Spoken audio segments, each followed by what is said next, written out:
Hello friends, എല്ലാവർക്കും good morning. അപ്പോൾ ഇന്നത്തെ ഒരു അടിപൊളി വിശേഷത്തിലേക്ക് എല്ലാവർക്കും സ്വാഗതം. അങ്ങനെ നമ്മുടെ സച്ചി വർഷയുടെ അച്ഛനെ പിടിച്ച് ഭയങ്കരമായിട്ട് അടിക്കുക.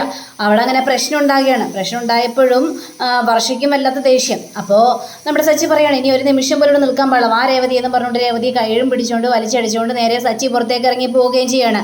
അപ്പോൾ വർഷയുടെ അമ്മയാണെങ്കിൽ തക്കം കിട്ടിയതാണല്ലോ എന്നും പറഞ്ഞുകൊണ്ട്, ഇത് കണ്ടില്ലേ സച്ചി കാണിച്ചു കൂട്ടി, കണ്ടില്ലേ എൻ്റെ ഭർത്താവിനെ എല്ലാവരുടെ മുന്നിൽ വെച്ച് തല്ലി. ഇനി ഞങ്ങൾ മറ്റുള്ളവരുടെ മുഖത്ത് എങ്ങനെ നോക്കും? വർഷേ മോളെ, നീ കണ്ടില്ലേ നിന്റെ അച്ഛനെ ഈ സച്ചി ഒരു കാരണമില്ലാതെയാണ് തല്ലിയത്. ഇതിൻ്റെയൊക്കെ വല്ല ആവശ്യം ഉണ്ടായിരുന്ന മോളെന്നും പറഞ്ഞുകൊണ്ട് വർഷയുടെ മനസ്സ് മാറ്റാനായിട്ട് ശ്രമിച്ചുകൊണ്ടേയിരിക്കുകയാണ്.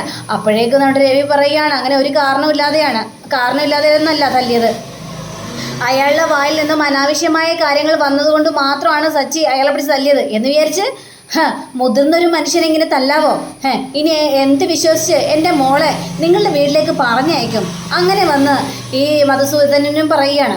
ഇതൊക്കെ കേട്ടുകഴിഞ്ഞപ്പോഴേക്കും പിന്നെ അവരെങ്ങോട്ട് പോകാനായിട്ട്? അവർ ഞങ്ങളുടെ വീട്ടിലേക്ക് തന്നെ വരും. വർഷയും ശ്രീകാന്തും വേറെ എങ്ങോട്ടും പോകാനായിട്ട് പോകുന്നില്ല, ഞങ്ങളുടെ വീട്ടിലേക്ക് തന്നെ വരുമെന്ന് രവി പറഞ്ഞു കഴിഞ്ഞപ്പോഴേക്കും ഇല്ല, ഒരിക്കലുമില്ല, ഇനി എൻ്റെ മോളെ നിങ്ങളുടെ വീട്ടിലേക്ക് വിടുന്ന പ്രശ്നവുമില്ല. അപ്പോൾ നമ്മുടെ ചന്ദ്രയാണെങ്കിൽ കരഞ്ഞ് കണ്ണീരൊലിപ്പിച്ചുകൊണ്ട് നേരെ വർഷയുടെ അടുത്തേക്ക് ചൊല്ലിയാണ്, മോളെ വർഷേ ഇവർ പറയുന്നൊന്നും കേൾക്കരുത്, സച്ചി അങ്ങനെയൊക്കെ ചെയ്തു പോയി, നീ ഒന്ന് ക്ഷമിച്ചേര്, ഒക്കെ മറന്നേര്, നീ വീട്ടിലേക്ക് വരണം മോളെ, നീ വാ മോളെ, നീ വീട്ടിലേക്ക് വരണം ശ്രീകാന്തേ, നീ വരണം ശ്രീകാന്തേ എന്ന് പറയുമ്പോഴും വർഷം ഒന്നും മിണ്ടുന്നില്ല. ശ്രീകാന്തിനും അവിടെ ഒന്നും സംസാരിക്കാനായിട്ട് പറ്റുന്നില്ല. അപ്പോഴേക്കും നമ്മുടെ രവിയുടെ സംസാരിക്കുകയാണ്, അവരെങ്ങോട്ടും പോകുന്നില്ല ചന്ദ്രേ, നമ്മുടെ അടുത്തേക്ക് തന്നെ വരും. അപ്പോൾ വർഷ അവിടെ സംസാരിക്കുകയാണ്, ഇല്ല, ഞാൻ ഏതായാലും നിങ്ങളുടെ വീട്ടിലേക്ക് വരുന്നില്ല, എനിക്കിനി അങ്ങോട്ട് വരാനായിട്ട് കഴിയില്ല, എൻ്റെ അച്ഛനെ തല്ലിയവൻ്റെ വീട്ടിലേക്ക് ഞാൻ എന്തിനു വരണം എന്ന് വർഷ എല്ലാവരുടെ മുന്നിൽ പറയാം. ഇതൊക്കെ കേട്ട് കഴിഞ്ഞപ്പോഴേക്കും എല്ലാവരും ആകെ പകച്ചു നിന്നുപോയി. ഇതൊക്കെ കേട്ട് കഴിഞ്ഞപ്പോഴേക്കും ശ്രുതിക്കാണെങ്കിലും ആകെ സന്തോഷം. അപ്പോൾ ശ്രുതിയുടെ കൂട്ടുകാരി, എടീ ദൈവഭാഗ്യമെന്ന് പറയാം, ഏതായാലും ഇങ്ങനൊരു പ്രശ്നം ഉണ്ടായല്ലോ, ദൈവം നിന്നെ തുണച്ചു. ഹേയ്, ദൈവമൊന്നും അല്ല എന്നെ തുണച്ചത്, എൻ്റെ അമ്മായിയമ്മ തന്നെയാണ് എന്നെ തുണച്ചതേ. ഏതായാലും ഇനി എൻ്റെ അച്ഛനെന്നും പറഞ്ഞുകൊണ്ട് പുറകെ നടക്കില്ല, തൽക്കാലത്തേക്ക് ഇത്രയും സോൾവ് ആയല്ലോ എന്നും പറഞ്ഞ് അങ്ങനെ നമ്മുടെ രവി പറയാ, ബാസ് ചന്ദ്രേ നമുക്ക് പോകാം, ഏതായാലും അവർ രണ്ടുപേരും വീട്ടിലേക്ക് വന്നോളും. അങ്ങനെ ചന്ദ്രയും അതേപോലെ തന്നെ ശ്രുതിയും ഒക്കെ വീട്ടിലേക്ക് എത്തി. ചന്ദ്രയ്ക്കാണെങ്കിൽ ആകെ ടെൻഷൻ കൊണ്ട് വല്ലാത്തൊരവസ്ഥ. അപ്പോൾ അവിടെ നടന്ന കാര്യങ്ങൾ മുഴുവനാണ് ഈ ചന്ദ്ര ആലോചിക്കുന്നത്. ദൈവമേ, എന്നാൽ അങ്ങനെയൊക്കെ പ്രശ്നങ്ങൾ ഉണ്ടായല്ലോ, സച്ചി ഇത് തന്നെയാണ് ഞാൻ പറഞ്ഞത്, സച്ചി ആ ഫംഗ്ഷന് കൊണ്ടുപോകണ്ടായെന്ന്. എന്നിട്ട് ആരും എൻ്റെ വാക്ക് കേട്ടില്ല, ഇപ്പം അവൻ കാരണം അത് മുഴുവന് കുളം കലങ്ങില്ലേ, എൻ്റെ മോനും മരുമോളും ഇങ്ങോട്ടിനി വരില്ലല്ലോ എന്നൊക്കെ പറഞ്ഞുകൊണ്ട് ഇങ്ങനെ ഓരോന്ന് എണ്ണിപ്പറക്കി കരയാണ്. ഇതൊക്കെ കേട്ട് നമ്മുടെ ശ്രുതി പറയാണ്, അമ്മേ നമ്മളവിടെ നിന്ന് ഭക്ഷണം കഴിക്കാതെയാണ് ഇറങ്ങിയത്, അതുകൊണ്ടേ നല്ല വിശപ്പുണ്ട്, ഞാൻ ഫുഡ് ഓർഡർ ചെയ്യട്ടെ അമ്മേ? തീട്ടുന്ന മിണ്ടരുത് നീ, ഇവിടെ മനുഷ്യൻ്റെ മനസ്സിൽ മുഴുവൻ തീ കോരി നിറഞ്ഞു നിൽക്കുകയാണ്. ആ സമയത്ത് അവൻ്റെ ഒരു ഭക്ഷണം, അമ്മേ അതിനിപ്പം ഞാനെന്ത് ചെയ്തു? ഇതൊക്കെ ചെയ്തത് ആ സച്ചിയും രേവതിയും കൂടി ചേർന്നുകൊണ്ടല്ലേ. ഇപ്പം ഭക്ഷണം കഴിക്കാതിരുന്നിട്ടുണ്ടെങ്കിൽ എങ്ങനെയാണ് അമ്മേ കാര്യങ്ങളെല്ലാം ശരിയാവുന്നത്? മിണ്ടിപ്പോകരുത്, എനിക്കിതൊന്നും കേൾക്കേണ്ട ആവശ്യമില്ല, ആ സച്ചിയും രേവതി തന്നെയാണ് എല്ലാത്തിനും കാരണം, കൊണ്ടുപോകണ്ടെന്ന് ഞാൻ പല പ്രാവശ്യം പറഞ്ഞതാ. അപ്പോൾ വരുന്നു രവി കയറിയിട്ട്, എന്താ ചന്ദ്രേ, രവിയേട്ടാ നിങ്ങൾക്കിപ്പോൾ സമാധാനമായല്ലോ? ഞാൻ പറഞ്ഞതല്ലേ അപ്പോഴേ സച്ചിയെ കൊണ്ടുപോകണ്ട എന്ന്. ഇപ്പോൾ സച്ചിയെ കൊണ്ടുപോയിട്ട് ഇത്രയും പ്രശ്നങ്ങളൊക്കെ ഉണ്ടായില്ലേ, എന്താണ് ആ വർഷയുടെ അച്ഛനെ തല്ലി തകർത്തില്ലേ, ഇതൊക്കെ വല്ല കാര്യം ഉണ്ടായിരുന്നോ ചന്ദ്രേ? അവിടെ എന്താണ് നടന്നതെന്നൊക്കെ നീയും കണ്ടതാണ്. ഇനിയും എൻ്റെ മോനെ നീ കുറ്റപ്പെടുത്താൻ നിൽക്കരുത്, മോനെ കുറ്റപ്പെടുത്താൻ നിൽക്കരുത്. അങ്ങനെയൊക്കെ പ്രശ്നം ഉണ്ടായെങ്കിലും എന്തിനാണ് അയാളെ പിടിച്ച് തല്ലിയത്? എൻ്റെ കാര്യം വല്ലതും ഉണ്ടായിരുന്നോ? അതും വർഷയുടെ മുന്നിൽ വെച്ച് ഒരാവശ്യമില്ലാതെ തല്ലേണ്ട കാര്യം ഉണ്ടായിരുന്നോ ചോദിച്ചപ്പോഴേക്കും അവൻ ആവശ്യമുള്ളത് കൊണ്ട് തന്നെയാണ് തല്ലിയത്. ഇത് കേട്ട ശ്രുതിയാണെങ്കിൽ, അച്ഛ തന്നെയല്ലേ പറഞ്ഞത് വഴക്കും വക്കാണും ഉണ്ടാക്കിയിട്ട് നമ്മൾക്ക് ഒരു കാര്യം നേടാനായിട്ട് പറ്റില്ല എന്ന്. എന്നിട്ട് ഇപ്പം അച്ഛൻ തന്നെ പറയുന്നു തല്ലുന്നതിൽ കുഴപ്പമില്ലെന്ന്. ഇപ്പോഴും ഞാൻ അങ്ങനെ തന്നെയാടാ പറയുന്നത്, അതിൽ യാതൊരു വ്യത്യാസവുമില്ല. പക്ഷേ ഇന്ന് എൻ്റെ മോൻ തല്ലിയത് ഒരുപാട് ക്ഷമിച്ച് നിന്നു. പക്ഷേ അയാളുടെ വർത്തമാനം കേട്ട് കഴിഞ്ഞിട്ടുണ്ടെങ്കിൽ എങ്ങനെയാണ് ക്ഷമിക്കാൻ കഴിയുന്നത്? ഒന്ന് ആലോചിച്ച് നോക്ക്. കണ്ടില്ലേ, ഇപ്പോൾ വർഷയും ശ്രീകാന്തും ഇവിടെ വന്നില്ലല്ലോ. അവർ വന്നില്ലേ? ഇല്ല, അവർ വന്നില്ല, അവർ അവിടെ തന്നെ നിൽക്കുകയാണ് എന്ന് ശ്രുതിയും പറയുകയാണ്. അതേപോലെ തന്നെ ചന്ദ്രയെക്കൊണ്ട് സംസാരിക്കുകയാണ്, അവർ വരും, അവരെങ്ങോട്ട് പോകാനായിട്ട്? ദേ ചന്ദ്രേ, നിനക്ക് തോന്നുന്നുണ്ടോ രേവതി മോഷ്ടിക്കുമെന്ന്? രേവതിയെ കളിയാക്കിക്കൊണ്ടല്ലേ അവിടെ കിടന്ന് പറഞ്ഞത്. അപ്പോൾ നിന്റെ മരുമകളാണ് രേവതി. അപ്പം നമ്മളുടെ കുടുംബം രക്ഷിക്കാൻ വേണ്ടിയല്ലേ നമ്മൾ നോക്കേണ്ടത്, അല്ലാതെ ഇങ്ങനെ കിടന്ന് അവരെ പറഞ്ഞ് കുറ്റപ്പെടുത്താമോ ചന്ദ്ര എന്നൊക്കെ ചോദിച്ചപ്പോഴേക്കും ആർക്കറിയാം, രേവതിനെ മോഷ്ടിക്കോ ഇല്ലേന്ന് ആർക്കും പറയാനായിട്ട് പറ്റില്ല എന്ന് പറഞ്ഞുകൊണ്ട് ചന്ദ്ര അവിടെ നിന്ന് പോയി കഴിഞ്ഞപ്പോഴേക്കും രവിക്ക് വന്ന ദേഷ്യം ചന്ദ്ര അവിടെ പിടിച്ചു നിർത്തുകയാണ്. നീ അവിടെ നിന്നേ ചന്ദ്രേ, നീ എന്താ പറഞ്ഞത്? എൻ്റെ രേവതി മോഷ്ടിക്കുമെന്നോ? ഒരിക്കലുമില്ല. അവൾ അധ്വാനിച്ച് ജീവിക്കുന്ന പെൺകുട്ടിയാണ്. നീ ഓർക്കുന്നില്ലേ, നീ കൊടുത്ത സ്വർണം മുഴുവനും അവൾ നിന്റെ കയ്യിലേക്ക് തന്നെ തിരിച്ചു തന്നത്. എന്നിട്ട് ആ സ്വർണം നീ അവളെ ഏൽപ്പിക്കാനായിട്ട് നോക്കി, എന്നിട്ട് അവൾ മേടിച്ചോ? ഇല്ലല്ലോ. അവൾ പറഞ്ഞ മറുപടി എന്താണ്? എൻ്റെ ഭർത്താവ് അധ്വാനിച്ച് എനിക്ക് മേടിച്ചുകൊണ്ട് വരും, അന്നേരം ഇനി എനിക്ക് സ്വർണം ഇട്ടാൽ മതി എന്നല്ലേ അവൾ പറഞ്ഞത്. അങ്ങനെ പറഞ്ഞ ഒരാൾ ഒരു തുക്കട സ്വർണം മോഷ്ടിക്കാനായിട്ട് നിൽക്കോ ചന്ദ്ര എന്നൊക്കെ പറയുകയാണ്. നിങ്ങളിപ്പോഴും രേവതിയെ സപ്പോർട്ട് തന്നെ സംസാരിക്കുന്നത്. അതെ, എനിക്ക് രേവതിയെ സപ്പോർട്ട് ചെയ്തിരിക്കാനായിട്ട് പറ്റില്ല. കാരണം അവൾ ചെയ്തതിൽ ഒരു തെറ്റുമില്ല. ദേ, അവൾ ആ സ്വർണം കണ്ടു, അവൾ ആ സ്വർണം എടുത്ത് കൊടുക്കാനായിട്ട് ശ്രമിക്കുകയും ചെയ്തു. പക്ഷേ അവളുടെ പക്ഷം പിടിക്കാനായിട്ട് അവിടെ ആരും ഉണ്ടായിരുന്നില്ലല്ലോ. തീർച്ചയായപ്പോഴേക്കും നിങ്ങളല്ലെങ്കിൽ അങ്ങനെ പറയുള്ളൂ, നിങ്ങൾ കൊണ്ടുവന്ന മരുമകളാണല്ലോ, അപ്പം അങ്ങനെയൊക്കെയല്ലേ സംസാരിക്കുള്ളൂ. എനിക്ക് ഇപ്പോൾ എല്ലാവരും നഷ്ടപ്പെട്ടില്ലേ, വർഷയും ശ്രീകാന്ത് ഇങ്ങോട്ട് വരില്ല, എൻ്റെ മോൻ ഇങ്ങോട്ട് തിരിച്ചു വരില്ല. ഇതൊക്കെ ആലോചിക്കുമ്പോൾ എനിക്ക് വല്ലാത്ത സങ്കടമുണ്ട്. ചന്ദ്രേ, നീ സങ്കടപ്പെടേണ്ട. ശ്രീകാന്തും വർഷയും ഇങ്ങോട്ട് തന്നെ വരും. എൻ്റെ മോനാണ് ശ്രീകാന്ത്, ഞാൻ വിളിച്ചാൽ അവൻ വരും എന്ന് ചന്ദ്രയുടെ മുഖത്ത് നോക്കി തന്നെ പറയുകയാണ്. ഞാനേതായാലും അവനെ വിളിക്കട്ടെ എന്ന് പറഞ്ഞ് രവിയാണെങ്കിൽ നേരെ നമ്മുടെ ശ്രീകാന്തിനെ വിളിക്കുക.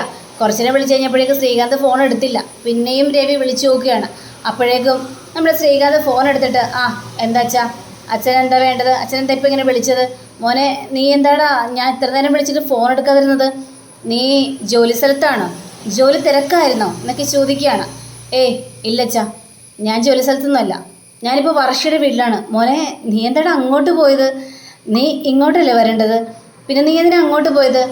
അച്ഛാ, എന്താ അച്ഛാ എൻ്റെ ജീവിതത്തിൽ മാത്രം ഇങ്ങനെ നടക്കുന്നത്? ഞാൻ ഒരു തെറ്റും ചെയ്തിട്ടില്ലല്ലോ അച്ഛാ, എന്നിട്ടും ഓരോ പ്രശ്നങ്ങൾ എന്നെ വേട്ടയാടിക്കൊണ്ടിരിക്കുകയാണ്. വർഷയുടെ മുഖത്ത് പോലും നോക്കാൻ പറ്റാത്തൊരവസ്ഥ. എന്തിനാ സച്ചിൻ എങ്ങനെയൊക്കെ കിടന്ന് പെരുമാറിയത്? മോനെ, അവിടുത്തെ ആ സിറ്റുവേഷൻ നീ അറിയാമായിരുന്നല്ലോ. എന്ത് സിറ്റുവേഷൻ അച്ഛാ? എന്നാലും വർഷയുടെ അച്ഛനൊക്കെ അടിക്കണ്ടായിരുന്നു സച്ചിയേട്ടൻ. എൻ്റെ വല്ല കാര്യം ഉണ്ടായിരുന്നു? എനിക്കിപ്പോൾ അങ്ങോട്ട് വരാൻ തോന്നുന്നില്ല അച്ഛാ. മോനെ, നീ ഇങ്ങോട്ട് വന്ന മോനെ. ദേ, നിനക്ക് ഞങ്ങളെയൊന്നും കാണണ്ടേ? നിൻ്റെ കുടുംബമല്ലേ നിനക്ക് വലുത്? അച്ഛാ, എൻ്റെ കുടുംബം തന്നെയാണ് വലുത്. പക്ഷേ എനിക്കിപ്പോൾ അങ്ങോട്ട് വരാനുള്ള മാനസികാവസ്ഥയിലല്ല അച്ഛൻ ഞാൻ ഇരിക്കുന്നത്. ഞാൻ ആകെ ഡിസ്റ്റർബൻസ് ആണ് അച്ഛൻ എനിക്ക് എൻ്റെ മനസ്സിൽ എന്നും പറഞ്ഞുകൊണ്ട് നമ്മുടെ ശ്രീകാന്ത് പിന്നെ വിളിക്കാമെന്ന് പറഞ്ഞുകൊണ്ട് ഫോൺ വയ്ക്കുകയാണ്. അപ്പോൾ നമ്മുടെ രവിക്ക് അത് വല്ലാത്തൊരു സങ്കടം തോന്നി. കാരണം രവി വിളിച്ചാൽ ശ്രീകാന്ത് ഓടി വരുമെന്ന് തന്നെയായിരുന്നു രവിയുടെ മനസ്സിൽ. പക്ഷേ ഒന്നും തയ്യാറായില്ല. അങ്ങനെ രവി നേരെ താഴത്തേക്ക് ഇറങ്ങി വരികയാണ്. അപ്പോൾ രവിയെ കണ്ടു കഴിഞ്ഞപ്പോഴേക്കും സുധിയും അതേപോലെ തന്നെ ചന്ദ്രനോട് ചോദിക്കുകയാണ്, വിളിച്ചോ, ശ്രീകാന്തിനെ വിളിച്ചോ? എന്നിട്ട് ശ്രീകാന്ത് വരാമെന്ന് പറഞ്ഞോ ചോദിച്ചപ്പോഴേക്കും ഞാൻ ശ്രീകാന്തിനെ വിളിച്ചു, അവൻ വരും, അവൻ ഉറപ്പായിട്ടും വരും. സത്യമാണോ നിങ്ങൾ പറഞ്ഞത്? അവൻ ഉറപ്പായിട്ടും വരുമോ? വരും, അവൻ ഉറപ്പായിട്ടും വരുമെന്ന് പറഞ്ഞില്ലേ? നീ വല്ലതും പോയി കഴിക്കാൻ നോക്ക് ചന്ദ്രേ എന്നും പറഞ്ഞുകൊണ്ട് രവി അവിടെ നിന്ന് പോവുകയാണ്. അപ്പോൾ രവി പോയി കഴിഞ്ഞപ്പോഴേക്കും നമ്മുടെ ചന്ദ്ര സംസാരിക്കുകയാണ്. ഇല്ല, നിൻ്റെ അച്ഛൻ്റെ മുഖത്ത് എന്തോ ടെൻഷനുണ്ട്. അദ്ദേഹം പറയുമ്പോഴും മുഖത്തൊരു സന്തോഷമില്ല. ദൈവമേ, എന്ത് ചെയ്യണമെന്ന് അറിയാൻ പാടില്ലല്ലോ. അപ്പോൾ ശ്രുതി വന്നിട്ട് ആൻറ്റി ഇങ്ങനെ സങ്കടപ്പെടല്ലേ ആൻറ്റി, എന്തെങ്കിലും പരിഹാരം ഉണ്ടാകുമെന്നേ. ആ സച്ചിയും രേവതിയല്ലേ എല്ലാത്തിനും കാരണം. ആൻറ്റി ഇങ്ങനെ വിഷമിച്ചിട്ടുണ്ടെങ്കിൽ എന്തെങ്കിലും അസുഖം ഉണ്ടാവും, എന്തെങ്കിലും BP ഒക്കെ കയറി വരും. കയറട്ടെ, BP കയറി എൻ്റെ തല പൊട്ടിത്തെറിക്കട്ടെ, ഞാൻ മരിക്കട്ടെ, എന്നാലും എല്ലാവർക്കും സമാധാനമാവുള്ളൂ. ദൈവമേ, ഞാൻ മറ്റുള്ളവരുടെ മുഖത്ത് എങ്ങനെ നോക്കുമെന്ന് പറഞ്ഞുകൊണ്ട് ചന്ദ്ര അവിടെ നിന്ന് കരയാം. പിന്നീട് കാണിക്കുന്നത് നമ്മുടെ സച്ചിയും രേവതിയും കൂടി നേരെ വണ്ടിയിൽ വരിക. അപ്പോൾ വണ്ടിയിൽ വന്നിട്ട് ഒരു റെസ്റ്റോറൻറ്റ് മുന്നിൽ. എന്തിനാ ഇവിടെ നിർത്തിയത് സച്ചിയേട്ടാ? ഇവിടെ നിർത്തിയതോ ഒരു സിനിമ കാണാൻ. റെസ്റ്റോറൻറ്റ് നിർത്തുന്നത് എന്തിനാ രേവതി? ഭക്ഷണം കഴിക്കാനല്ലേ? ആർക്ക് ഭക്ഷണം കഴിക്കാൻ? നമ്മൾ ഭക്ഷണം കഴിക്കുന്നു, നീ ഇറങ്ങിയേ. വേണ്ട സച്ചിയേട്ടാ, എനിക്ക് ഭക്ഷണമൊന്നും വേണ്ട, നമുക്ക് വീട്ടിലേക്ക് പോകാം. വീട്ടിൽ ചെല്ലണം സച്ചിയേട്ടാ. എന്തിന് വീട്ടിൽ ചെന്നിട്ട് എന്തിനാ? നിൻ്റെ അമ്മ വീണ്ടും നിന്നായിട്ട് പൊരിക്കാനോ? അവിടെ ചെന്നിട്ട് പറയും നീ കാരണമല്ല അവിടെ പ്രശ്നം ഉണ്ടായത്, നിൻ്റെ ഭർത്താവ് അതിനെ കൂട്ടു നിന്നില്ലേ ഞാനിനി മറ്റുള്ളവരുടെ മുഖത്ത് എങ്ങനെ നോക്കും? ഇതൊക്കെ ആയിരിക്കും നിൻ്റെ അമ്മ അവിടെ സംസാരിക്കാനായിട്ട് പോകുന്നത്. ഇതൊക്കെ കേട്ട് നിൽക്കണോ? അത് കേട്ട് നിൽക്കാനുള്ള ശക്തിയെങ്കിലും വേണ്ടേ? പിന്നെ ഭക്ഷണം കഴിക്കണം. എനിക്ക് അങ്ങനെ ശക്തിയൊന്നും വേണ്ട, മനസ്സിന് ധൈര്യം മതി. ഭക്ഷണം കഴിച്ചിട്ടുണ്ടെങ്കിൽ മനസ്സിന് ധൈര്യം കിട്ടും. ദേ മുത്തശ്ശി പറഞ്ഞത് ഓർക്കുന്നില്ലേ? മുത്തശ്ശി പറയുന്നതേ, നമ്മൾ വയറ് നിറയെ ഭക്ഷണം കഴിച്ചിട്ടുണ്ടെങ്കിൽ എന്ത് സഹിക്കാനുള്ള മനധൈര്യവും കിട്ടുമെന്നാണ് പറയുന്നത്. ദൈവമേ, മുത്തശ്ശി ആ സമയത്ത് ഇല്ലാതിരുന്നത് ഭാഗ്യമായി. മുത്തശ്ശി അവിടെ ഉണ്ടായിരുന്നെങ്കിലേ മുത്തശ്ശി അയാൾക്കിട്ട് പൊട്ടിച്ചാനായിരുന്നു. മുത്തശ്ശിയുടെ സ്വഭാവം അറിയാലോ.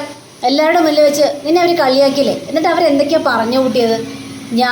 നീ മോഷ്ടിച്ചുകൊണ്ട് വന്നിട്ടാണ് ഞാൻ കുടിക്കുന്നതെന്ന്. അനാവശ്യമായ കാര്യങ്ങളൊക്കെ എന്നെ സംസാരിക്കാവോ? ദേ ഇവിടെ നല്ല ഫ്രൈഡ് റൈസ് കിട്ടും രേവതി, നമുക്കിവിടെ പോയി കഴിക്കാം. വേണ്ട സച്ചിയേട്ടാ, എനിക്ക് വേണ്ട, എനിക്ക് വീട്ടിലേക്ക് പോകണം. അല്ലെങ്കിൽ സച്ചിയേട്ടൻ പോയി കഴിച്ചോ, ഞാൻ കാറിലിരുന്നോളാം. ആണോ? അങ്ങനെയാണോ? നിനക്ക് വേണ്ടിയാണ് ഞാനിതെല്ലാം ചെയ്തു കൂട്ടിയത്. ശരി, ഭക്ഷണം കഴിക്കണ്ടെങ്കിൽ കഴിക്കണ്ട. പക്ഷേ ഇതിനേക്കാളും കൂടുതലായിട്ട് ഞാൻ പോകും. എങ്ങോട്ട്? ബാറിലേക്ക്. എന്നിട്ട് അവിടെ ഞാൻ മൂക്കുമുറ്റ കുടിക്കും. അപ്പോൾ നിനക്ക് സമാധാനമാവില്ലേ? ശരി, എങ്കിൽ നമുക്ക് ബാറിലേക്ക് വിടാം എന്ന് പറഞ്ഞുകൊണ്ട് സച്ചി പോകാനായിട്ട് തുടങ്ങി കഴിഞ്ഞപ്പോഴേക്കും സച്ചിയേട്ടൻ നിൽക്ക്, വേണ്ട പോകണ്ട, ഞാൻ ഭക്ഷണം കഴിക്കാം. അങ്ങനെ മര്യാദയ്ക്ക് വാ രേവതി. നിനക്ക് വേണ്ടി ഇങ്ങനെയെല്ലാം ചെയ്യുമ്പോഴേ നീ സന്തോഷിക്കുക വേണ്ടത്. എനിക്ക് സന്തോഷമൊക്കെ ഉണ്ട്, പക്ഷേ എന്നാലും മനസ്സിലൊരു ടെൻഷൻ. ഒരു ടെൻഷനും വേണ്ട, നീ വാ നമുക്ക് കഴിക്കാം എന്ന് പറഞ്ഞുകൊണ്ട് അങ്ങനെ ഇതേ സമയം തന്നെ വർഷയുടെ വീട് കാണിക്കുകയാണ്. അപ്പോൾ ഇവർ മനസ്സിൽ വിചാരിച്ചതുപോലെ തന്നെ കാര്യങ്ങളെല്ലാം നടന്നു. മോളെയും മരുമകനെയും അവരുടെ വീട്ടിലേക്ക് തന്നെ എത്തി. ഇതിൻ്റെ സന്തോഷത്തിൽ മതിമറന്ന് നിൽക്കുകയാണ് മധുസൂദനും, അതേപോലെ തന്നെ വർഷയുടെ അമ്മയും കൂടി ചേർത്തിട്ട്. അപ്പോൾ അങ്ങനെയും കാണിച്ചുകൊണ്ടാണ് നമ്മുടെ ഇന്നത്തെ റിവ്യൂ അവസാനിച്ചിരിക്കുന്നത്. അടുത്ത റിവ്യൂവിനെ കാത്തിരിക്കുക, സബ്സ്ക്രൈബ് ചെയ്യുക. എല്ലാവർക്കും നല്ലൊരു ദിനം ആശംസിച്ചു. നമസ്കാരം. Thank you. ബൈ.